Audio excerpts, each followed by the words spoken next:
right. Can you see me? Okay, good, good. You're picking me up. Now, I think I've got it. Now, I've been looking into this wonderful little thing, and I found the latch. It wasn't hard, but the mystery is of what's inside. Now, I'll show you. As you can see, it is a pair of iron balls. Now, I'm not entirely sure, but I think I figured it out. I have a feeling that, unless I miss my guess, these are used in some sort of ancient Chinese thing.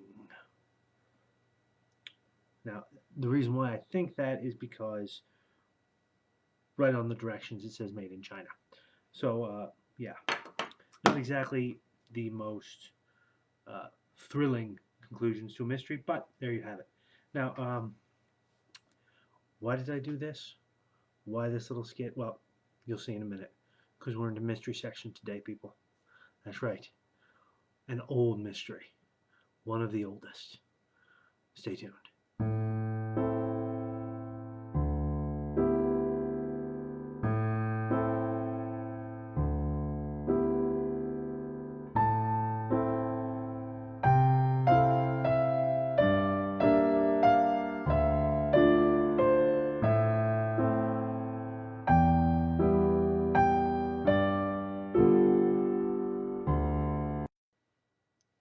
Hello, and welcome to Chapter 25 of Book 1 of You Should Be Reading. Today, as I said, we're delving into mystery, and we're delving into one of the oldest mysteries. This was a series of books. I'm only going to talk about the one today, the first one, but this was a series of books that I used to go and rent from my local library when I was a very young boy. Even though it was technically aimed at young girls, regardless, I'm talking about Nancy Drew, The Secret of the Old Clock, written by Carolyn Keene. Now, this particular book, this particular series of books, this character, has been around for a long, long time. Originally around, I believe, the 1920s or the 30s is when it first came out with Nancy Drew Mysteries. And it's not a very thick book. As you can see, I'll just flip right here to here. As you can see, not a lot of words on each page. Very quick read. Took me maybe a day to read this. Now, back then it took me longer. I was younger.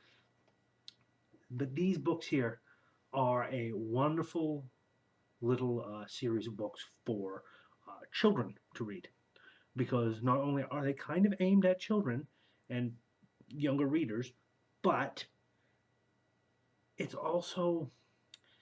the same as Jules Verne and any of those older classics. You're reaching back to a point in time that we have no real frame of reference to, because we didn't live in it. Things were very different back then. Now, first off, I will say the writing is very dated. So there is that. Because, yeah, there's no real mystery in this mystery story. It's almost immediately apparent what's going on within the first couple of chapters and what's happened, who the bad guys are, because the bad guys are very much transparently bad people. The good guys are very much transparently good people, almost to the naive level. But despite all that, despite that particular thing, this story, this series of stories, has a lot to offer. Because when you look back at it, back then, 1920s and 1930s, women were not... I mean, how many of you have been watching Agent Carter out there? Any of you Marvel people out there? I know you've been watching Agent Carter. That deals with in the 1940s, like 20 years after this book was made. And you see how women were kind of treated and regulated back there, especially in the workforce. There was certain things that were considered women's jobs and certain things that weren't, and they weren't treated the same. Even today, there's a lot of that going on uh, in our modern day. But this kind of, it doesn't dwell on the negative aspects of this kind of treatment a lot. At least not in this book. Nancy Drew is the daughter of a, I believe she is 19, 18 or 19, just an adult in these particular books, in this one. She's the daughter of a lawyer named Carson Drew. And this is kind of her first case where she kind of starts becoming the detective, because she runs into a family, these two sisters who are living together, and they're looking after their niece, who's this little girl, and they're having money problems because an elderly rich relative had passed away, and according to this relative, was supposed to leave them a lot of money. And it ended up not happening. It ended up going to this other family that was loosely related to them, that had been taking care of this fellow for the past year or so. Apparently he left all of the money to these people. And these other relatives they're not the nicest of people. They're very greedy, very selfish. The two daughters went to school with Nancy Drew, and they don't get along. See, Nancy is very much the nice girl, the Girl Scout, if you will. You know the phrase, the Boy Scout. Well, she's very much the Girl Scout. Even though she does a lot of breaking and entering in this, she's very much a nice person. She means well. She doesn't want to hurt anybody. She wants to see criminals get their just desserts and see the good people be rewarded for being good people. This whole thing permeates around the book. And it gets really interesting when she finds out that there are other relatives, other people that this man had promised money to that haven't been getting it.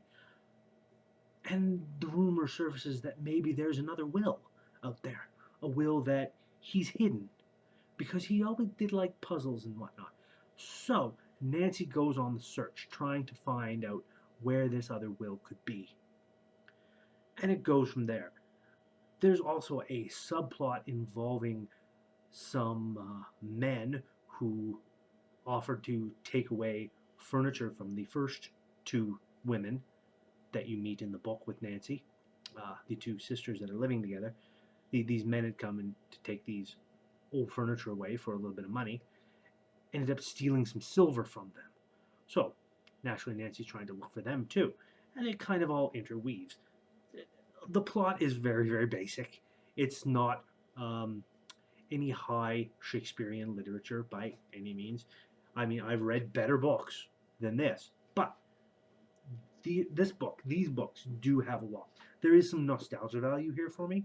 As I said, I read them as a child, and reading this one now, it kind of dates itself, because when I was reading, I'm going, this type of writing wouldn't fly today, but it's already been published. It has tenure in a way.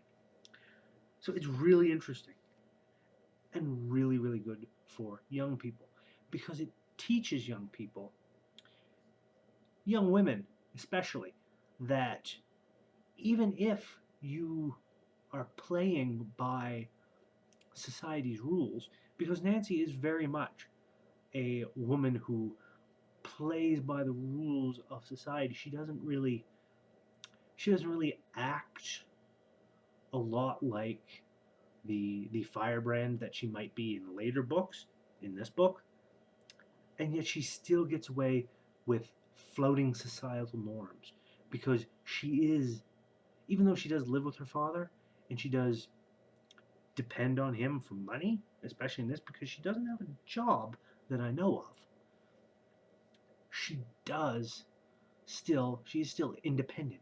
She does what she wants. She's stubborn. She has a very firm sense of right and wrong. And she proves that you can do things. You can do anything you want as long as you put your mind to it. And that the whole character of Nancy is really a firm role model in a way that other female characters that have been written somewhat recently, I would say, wouldn't be a firm role model. And that, I think, is what makes it so interesting and why so many people should read this. There's also the fact that, as you can see here, there's artwork. Every handful of pages, more artwork. And they're all black and white, just drawings. But they're the kind of drawings that were done back in the 20s and 30s. This is history, almost. Well, not almost. It is history, really, part of literary history that people should read. There's been so many Nancy Drew books. There's been video games. There's been a movie about Nancy Drew. To call someone Nancy Drew is practically a meme in and of itself. So why wouldn't you want to read it? So, this week, you should be reading The Secret of the Old Clock, Nancy Drew Mysteries by Carolyn Keene. And I will leave you with this. Chapter 1, The Rescue. Nancy Drew, an attractive girl of 18, was driving home along a country road in her new dark blue convertible. She had just delivered some legal papers for her father. It was sweet of Dad to give me this car for my birthday, she thought, and it's fun to help him in his work. Her father, Carson Drew, a well-known lawyer in their hometown of River Heights, frequently discussed puzzling aspects of cases with his blonde, blue-eyed daughter. Smiling, Nancy said to herself, "Dad depends on my intuition." An instant later she gasped in horror. From the lawn of a house just ahead of her, a little girl about 5 years of age had darted into the roadway. A van was turning out of the driveway of the house, was barely 50 feet away from her. As the driver vigorously sounded the horn in warning, the child became confused and ran directly in front of the van. Miraculously, the little girl managed to cross the road safely and pull herself up onto a low wall which formed one side of the bridge. But the next second, as the van sped away, the child lost her balance and toppled off the wall out of sight. "Oh my goodness," Nancy cried out, slamming on her brakes. She had visions of the child plunging into the water below, perhaps striking her head fatally on a rock. Nancy leapt out of the car and dashed across the road. At the foot of the embankment, she could see the curly-haired girl lying motionless to the right side of her body in the water. "I hope," Nancy dared not complete the harrowing thought as she climbed down the steep slope. When she reached the child, she saw to her great relief that the little girl was breathing normally, and no water had entered her nose or mouth. A quick examination showed that she had suffered no broken bones.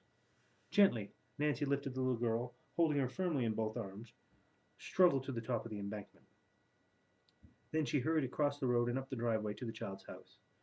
At this moment, the front door flew open, and an elderly woman rushed out, crying, "Judy! Judy!" "I'm sure she'll be all right," Nancy said quickly. The woman, seeing Nancy's car, asked excitedly, "Did you run into her?" No, Judy fell off the bridge," Nancy quickly explained what had taken place. By this time another woman, slightly younger, had hurried from the house. "Our baby, what has happened to her?" As the woman reached out to take Judy, Nancy said soothingly, "Judy's going to be all right. I'll carry her into the house and lay her on a couch." One of the women opened the screen door, and the other directed, "This way." Nancy carried her little burden through the hallway and into a small, old-fashioned living room. As soon as she laid the child on the couch, Judy began to murmur and turn her head from side to side. "I believe she'll come to in a few minutes," said Nancy. The two women watched Judy intently as they introduced themselves as Edna and Mary Turner, great aunts of the little girl. "Judy lives with us," explained Edna, the older sister. "We're bringing her up." Nancy was somewhat surprised to hear that these elderly women were rearing such a small child. She gave her name and address, just as Judy opened her eyes and looked around. Seeing Nancy, she asked, "Who are you?" "My name is Nancy. I'm glad to know you, Judy." "Did you see me fall?" Nancy nodded as the child's Aunt Mary said she rescued you from the river after you fell in. Judy began to cry. I'll never, never run into the road again. Really I won't, she told her aunts. Nancy said she was sure that Judy never would. She patted the child, who smiled up at her. Although Nancy felt that Judy would be all right, she decided to stay a few minutes longer to see if she could be of help. The child's wet clothes were removed and a robe put on her. Mary Turner started for the kitchen door. I'd better get some medication and wet compresses for Judy. She's getting a good-sized lump on her head. Nancy, will you come with me? She led the way to the kitchen and headed for the first aid cabinet, which hung on the wall. I want to apologize to you, Nancy, for thinking you hit Judy, the woman said. I guess Edna and I lost our heads. You see, Judy is very precious to us. We brought up her mother, who had been an only child and was orphaned when she was a little girl. The same thing happened to Judy. Her parents were killed in a boat explosion 3 years ago. The poor little girl has no close relatives except Edna and me. Judy looks very healthy and happy, Nancy said quickly, so I'm sure she must love it here. Mary smiled. We do the best we can on our small income. Sometimes it just doesn't suffice, though. We sold some old furniture to the 2 men in that van you saw. I don't know who they were, but I guess the price was right. Mary Turner's thoughts went back to little Judy. She's so little now that Edna and I are able to manage with our small income. But we worry about the future. We're dressmakers, but our fingers aren't so nimble with the needle as they used to be. To tell you the truth, Nancy, at the time Judy's parents were killed, Edna and I wondered whether we would be able to take care of Judy properly. But we decided to try it, and now we wouldn't part with her for anything in the world. She's won our hearts completely. Nancy was touched by the story. She knew what was in the minds of the Turner sisters. Living costs would become higher, and with their advancing years, their own income would become lower. Unfortunately, Mary went on, Judy's parents left very little money. But they were extremely bright people, and Judy is going to be like them. She ought to be studying music and dancing and have a college education, but I'm afraid we'll never be able to give her those things. Nancy said reassuringly, Judy may be able to win a scholarship or get other financial aid. Mary, finding Nancy a sympathetic listener, continued, A cousin of our father's named Josiah Crowley used to help us, but he passed away a couple months ago. For years he used to pay us long visits and was very generous with his money. Miss Turner sighed. He always promised to remember us in his will. He loved little Judy, and I'm afraid Edna and I came to depend on that in our plans for her, but he did not carry out his promise. Nancy smiled understandingly, but made no comment. She did wonder why Mr. Crowley had changed his mind. Josiah went to live with some other cousins. After that, things changed. He rarely came to see us, but he was here just last February, and he said the same thing, that Edna and I were to inherit money from him. He had always helped us, and it seemed strange that he should stop so suddenly. Mary Turner looked at her cousins. Maybe you know our well-to-do cousins that he went to stay with. They live in River Heights. They're the Richard Tophams. Do they have 2 daughters named Ada and Isabel? Nancy asked. If so, I know them. That's the family, all right, replied Mary. Nancy detected a hint of coolness in the woman's voice. Do you like those 2 girls? Miss Turner asked. Nancy did not answer at once. She had been taught never to gossip. But finally, she said, tactfully, Ada and Isabel were in high school with me. They were never my close friends. We, didn't see eye to eye on various things. And I'll leave you with that. So yes, that's a little bit of an idea of what Nancy drew, what the book, the writing is like. So any of you parents who happen to be watching out there, any of you young folks who happen to be watching out there and thinking maybe I'd like something like this, check it out. You can find these at the library. I'm quite sure of it. Just keep an eye out for the yellow spines, because they've been like this since I was a kid, and that is many, many moons ago. So I'll leave you with that, my friends. Until next time, remember, you should be reading.